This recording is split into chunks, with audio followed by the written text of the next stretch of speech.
Hello students, welcome to my YouTube channel Maths Idol. Myself doctor Kavita Gupta. बच्चों, आज हम अपना ग्रुप होमोमॉर्फिज्म के चैप्टर में 3 एग्जाम्पल्स करेंगे, example 5, 6 and 7। So let us start बच्चों। ये बुक आपकी गैलियन की बुक के क्वेश्चंस होंगे बेटा। इसमें देखिए एग्जाम्पल 5 आपको दे रखा है कि phi is a mapping from Z to Z N. Z क्या है? Z plus is a group of integers with respect to addition. और जेड एन क्या है? Group of addition modulo N. ठीक है, जिसमें ऑपरेशन क्या आएगी आपकी? एडिशन मॉड्यूलो एन आएगी। इसके एलिमेंट्स क्या हो जाएंगे आपके जेड एन के? 0 से लेकर एन माइनस 1 तक जितने भी इंटीजर्स होंगे, 0, 1, 2 एन माइनस 1, और उनके ऊपर ऑपरेशन होगी एडिशन मॉड्यूलो एन की। तो आपने मैपिंग को डिफाइन किया, phi of x is equal to x mod n, मतलब जब आप एक्स को एन से डिवाइड करेंगे, take the remainder that will come be n element of set n. ठीक है, आपको शो करना है कि फाई होमोमॉर्फिज्म है और इसका कर्नल निकालना है। तो हम इसके अंदर पहले होमोमॉर्फिज्म के लिए क्या करेंगे? Phi of x y is equal to phi x phi y. अब यहाँ पे तो देखो बेटा, फाई ऑफ जेड है आपके पास, देखो जरा, phi of Z to Z N है। होमोमॉर्फिज्म की डेफिनेशन हमने ये लिखी हुई है, phi x phi y for all x and y belongs to Z. जब इस डेफिनेशन को यहाँ पे अप्लाई करेंगे तो जेड के पास क्या ऑपरेशन है? प्लस की, और जेड एन के पास क्या ऑपरेशन है? एडिशन मॉड्यूलो एन की।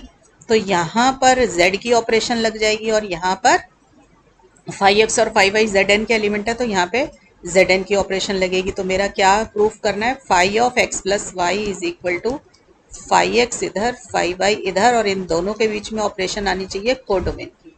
ठीक है, तो हमारे को ये अब की बार प्रूफ करना है। ठीक है बच्चों, तो लेट अस स्टार्ट। देखो, phi of x plus y क्या चीज होगी? एक्स प्लस, इसमें देखो जहां मेरी पेंसिल है, रेड पेन से लिखा हुआ है phi x equal to x mod n, इसमें एक्स की जगह एक्स प्लस वाई डाल दो। फाई एक्स क्या होगा? X modern. फाई वाई के लिए एक्स को वाई डाल दो।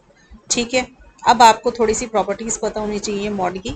तो ए मॉडर्न अगर ए डैश है और बी मॉडर्न बी डैश है, तो ए प्लस बी मॉडर्न आपका A dash plus B dash modern होता है। अब इसके अंदर आप क्या करेंगे? ए डैश की जगह ले लो फाई एक्स और बी डैश की जगह ले लो फाई वाई।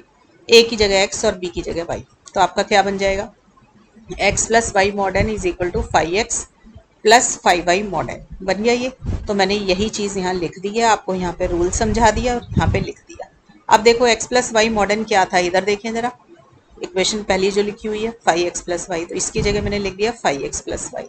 ठीक है, अब phi x plus phi y mod n है, तो ये क्या बन जाएगा आपका? देखो, फाई एक्स, इसका क्या मतलब है? Phi x plus phi y mod n मतलब फाई एक्स और फाई वाई को ऐड करो, एन से डिवाइड करो और टेक द रिमाइंडर। तो इसको मैं, इसका मतलब क्या हो गया? जो मेरी ये डेफिनेशन होती है कि ए मॉड्यूलो एन बी क्या होता है? Add a and b divide by n, इनको डिवाइड कर दो एन से, इसको ऐड किया तो मेरे पास क्या आ गया? ए प्लस बी आ गया। डिवाइड बाय एन मतलब ए प्लस बी को आप एन से डिवाइड कर ले and then take the remainder. यही होता है ना इसका मीनिंग। तो यहाँ पर भी यही चीज नहीं आ गई? अब देखो, फाई एक्स और फाई वाई को ऐड किया, divide by n and take the remainder, यही मीनिंग होता है मॉडर्न का। तो ये किस, इसका मतलब है फाई एक्स और फाई वाई के ऊपर हमने एडिशन मॉड्यूलो एन लगा दी, तो वो एडिशन मॉड्यूलो एन यहाँ आ गया। ठीक है, तो फाई क्या बन गया? मेरा होमोमॉर्फिज्म बन गया, क्योंकि मेरी कंडीशन सेटिस्फाई हो गई। अब निकालना है कर्नल। कर्नल के लिए take those elements of the domain group which are map to the identity of the codomain group. तो x बिलोंग्स टू z लूंगी क्योंकि z डोमेन है। फाई ऑफ एक्स किस, कौन से वाला होना चाहिए? Identity of codomain group. तो कोडोमेन का ग्रुप कौन सा है? Zn। तो मुझे चाहिए phi of x is equal to identity of Zn। Identity Zn की क्या होती है? Zn एडिशन मॉड्यूलो n के अंदर आइडेंटिटी 0 होती है, तो फाई ऑफ एक्स क्या आ गया? 0 आ गया। फाई एक्स की खुद की डेफिनेशन क्या है? एक्स मॉडर्न, तो एक्स मॉडर्न 0 आ गया। ठीक है, अब एक्स मॉडर्न 0 मतलब जब आप एक्स को एन से डिवाइड करें और रिमाइंडर लेंगे तो आपके पास क्या आना चाहिए? 0 आना चाहिए। रिमाइंडर कब 0 होता है? जब वो उसका मल्टीपल होगा। ठीक है ना, तो x यहाँ से क्या बन जाएगा? मल्टीपल ऑफ n, क्योंकि जब मल्टीपल ऑफ n होगा तभी आप उसका रिमाइंडर जो है 0 आएगा। तो मेरे पास ऐसे कौन से मल्टीपल ऑफ n मतलब एन के टाइप, वेयर के इज एनी इंटीजर, ऐसे एलिमेंट को हम कैसे लिख देते हैं? ये देखो, सब ग्रुप जनरेटेड बाय एन, ये नोटेशन याद है आपको? दिस इज सब ग्रुप जनरेटेड बाय एन, इसके एलिमेंट सारे मल्टीपल्स ऑफ एन होंगे। तो मेरा कर्नल फाई आ गया सब ग्रुप जनरेटेड बाय एन। ठीक है, यानी कि मल्टीपल्स ऑफ एन। क्लियर हो गया? नेक्स्ट क्वेश्चन देखिए। Phi is from R star to R star. What is R star? It is a group of non zero real numbers with respect to multiplication. ठीक है, आपकी mapping है 5x equal to x square. क्या ये homomorphism है? इसका colonel निकालिए। Last class में जो क्वेश्चन कराया था वो मैंने जनरल कराया था, ये बिल्कुल सेम इसी जैसा, उसमें x to the power r था, यहाँ अब एक्स स्क्वायर आ गया। तो सब बच्चे बड़े आराम से इसको कर सकते हैं। देखिए होमोमॉर्फिज्म बनाएगा बट आइसोमॉर्फिज्म नहीं बनाएगा। आपने देखा था उस क्वेश्चन के अंदर कि ऑड वैल्यू पे आइसोमॉर्फिज्म बनता है। ठीक है, तो फाई ऑफ एक्स वाई क्या हो जाएगा बेटा? देखो इसके अंदर एक्स वाई का होल स्क्वायर, क्योंकि यहाँ पे जो डेफिनेशन लिखी है phi x equal to x square, इसमें एक्स को एक्स वाई डाल दो तो आपका बन जाएगा एक्स वाई होल स्क्वायर। ठीक है, अब क्योंकि ग्रुप आपका जो आर स्टार है वो एबिलियन है, तो आप एबिलियन में आपको पता है ये प्रॉपर्टी होल्ड करती है, x y to the power n is x n y n. तो यही वाली प्रॉपर्टी यहाँ पे लगा दी, तो ये एक्स स्क्वायर वाई स्क्वायर आ गया, एक्स स्क्वायर की जगह फाई एक्स और वाई स्क्वायर की जगह फाई वाई आ गया। तो फाई एक होमोमॉर्फिज्म बन गया। ठीक है, कर्नल निकालने लगेंगे इसका। कर्नल के लिए डोमेन के एलिमेंट्स लो, तो x belongs to R star such that phi of x equal to identity of codomain. R star with respect to multiplication की आइडेंटिटी क्या होती है? मल्टीप्लिकेटिव आइडेंटिटी 1, तो मेरे पास 1 आ गया। तो फाई एक्स क्या है? एक्स स्क्वायर, तो एक्स स्क्वायर इक्वल टू 1 आ गया। सॉल्व करोगे तो 1 और -1 दो वैल्यूज आ गई आपके पास। ठीक है, तो कर्नल फाई की दो वैल्यूज आ गई, 1 और -1। आप देख सकते हो कि कर्नल फाई के पास आइडेंटिटी के अलावा भी कोई एलिमेंट निकल कर आ गया है, तो ये 1 1 कभी नहीं बनाएगा, क्योंकि kernel phi is equal to identity हो तभी फाई 1 1 होता है। तो हम उस वाली प्रॉपर्टी का इस्तेमाल करके बोल सकते हैं कि ये 1 1 नहीं है। और दूसरे तरीके से करना चाहते हो तो आप देखिए फाई ऑफ 2 निकालोगे तो 2 स्क्वायर हो जाएगा विच इज 4। फाई ऑफ -2 निकालोगे तो दैट इज ऑल्सो -2 का square that is equal to 4। तो फाई ऑफ 2 और फाई ऑफ -2 दोनों बराबर है, बट 2 और -2 बराबर नहीं है। तो by definition of 1 1 function also you can say that it is not 1 1, क्योंकि 1 1 की डेफिनेशन थी phi x equal to phi y implies x equal to y. Onto की बात कर लेते हैं। देखो ऑन टू के अंदर हर एलिमेंट की प्री इमेज मिलनी चाहिए, कोडोमेन के हर एलिमेंट की प्री इमेज। तो अगर आप -3 ले लें कोडोमेन का एलिमेंट, तो -3 के लिए there does not exist any x belongs to R such that x square equal to -3। इसलिए ऑनटूनेस भी नहीं आएगी आपकी इस केस के अंदर, क्योंकि आपके कभी भी एक्स स्क्वायर किसी भी नंबर का स्क्वायर निकाले और नेगेटिव आ जाए ऐसा पॉसिबल नहीं है। तो नेगेटिव नंबर्स की आपको जो है प्री इमेज नहीं मिल रही, तो ये ऑनटू भी नहीं बनेगा। ठीक, नेक्स्ट एग्जाम्पल देखते हैं बेटा।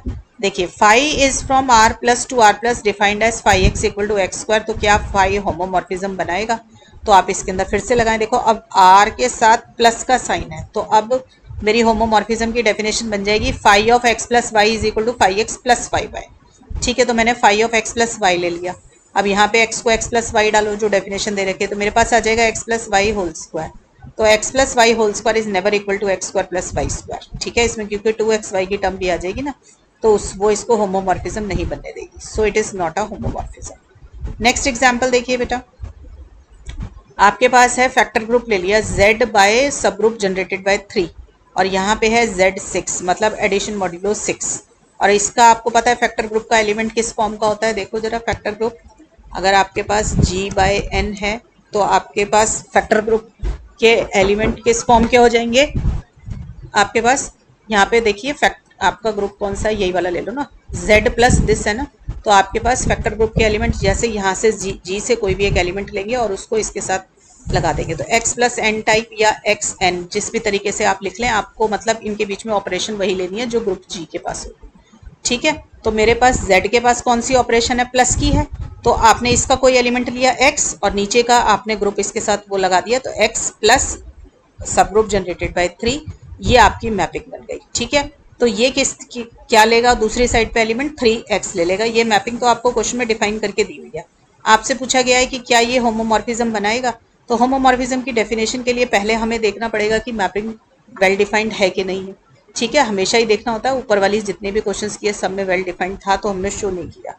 वेल डिफाइंड के लिए ना क्या शो करना होता है, देख लो। x इक्वल टू वाई है तो phi x equal to phi y, 1 1 की रिवर्स कंडीशन होती है। x इक्वल टू वाई है तो अगर आपका फाई एक्स फाई वाई के बराबर आ जाए तो मैपिंग वेल डिफाइंड होती है। तो देखिए इसमें क्या आएगा आपके पास, देखो 3 प्लस आपने कोई भी दो एलिमेंट ले लिए। ठीक है, दो एलिमेंट क्या लेंगे, किस तरीके के होंगे? x प्लस सब ग्रुप जनरेटेड बाय 3 इस टाइप का होगा ना। तो मैंने x की वैल्यू 3 ले ली और एक बारी 0 ले ली, तो 3 प्लस सब ग्रुप जनरेटेड बाय 3 ये किसके बराबर होगा? 3 सब ग्रुप जनरेटेड बाय 3। क्यों होगा? क्योंकि इसमें मैंने कोसेट की प्रॉपर्टी लगाई, a belongs to h implies a h equal to h. अगर एडिटिव नोटेशन होती है तो बन जाता है a plus h equal to h if and only if a belongs to h। अब इस ए की जगह पे 3 लिखिए और एच की जगह पे सब ग्रुप जनरेटेड बाय 3 लिखिए, तो आपका ये आंसर आ जाएगा। ऐसे ही ए की जगह 0 लिखोगे, 0 प्लस सब ग्रुप जनरेटेड बाय 3 लिखोगे तो वो 3 आ जाएगा, क्योंकि 3 और 0 दोनों के दोनों इस एच के एलिमेंट्स हैं। ठीक है ना, क्योंकि ये सब ग्रुप जनरेटेड बाय 3 का क्या मतलब है, ऑल मल्टीपल्स ऑफ 3 इसके पास है।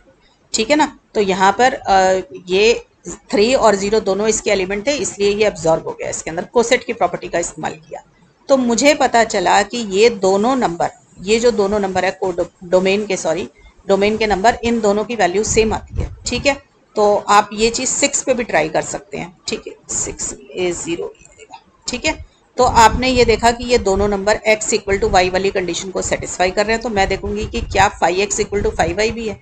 तो मैंने 5x निकाला, तो 5 ऑफ दिस नंबर निकाला, तो आपके पास ये क्या बोलेगा, आपका 5 कैसे डिफाइन है, देखो 5x में इधर आके 3x हो जाता है। ठीक है, तो आपका यहाँ पे 3 इंटू 3 हो जाएगा, 9 हो जाएगा। अब ऑपरेशन क्या है, मॉड्यूलो 6 की है, क्योंकि z 6 का एलिमेंट है, तो ये क्या होगा, 9 को 6 से डिवाइड करके रिमाइंडर लेंगे तो क्या आ जाएगा, आपके पास 3 आ जाएगा।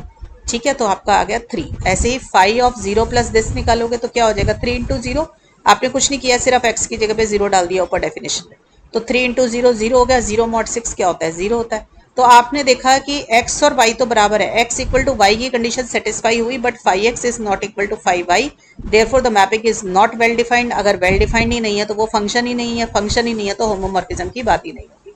तो क्वेश्चन आपका यहीं पे स्टॉप हो जाएगा। ठीक है बच्चों, तो वैसे भी कभी भी क्वेश्चन में होमोमॉर्फिज्म प्रूफ करते हो तो ये जरूर देखा करो कि मैपिंग वेल डिफाइंड है कि नहीं, क्योंकि अगर वो मैपिंग ही नहीं है तो होमोमॉर्फिज्म की बात ही नहीं कर सकते। ठीक है, तो बच्चों आज का लेक्चर मैं यहीं वाइंड अप करती हूँ, नेक्स्ट क्लास में आपसे मिलेंगे। टिल देन बच्चों पढ़ाई करते रहें, ऑल द बेस्ट।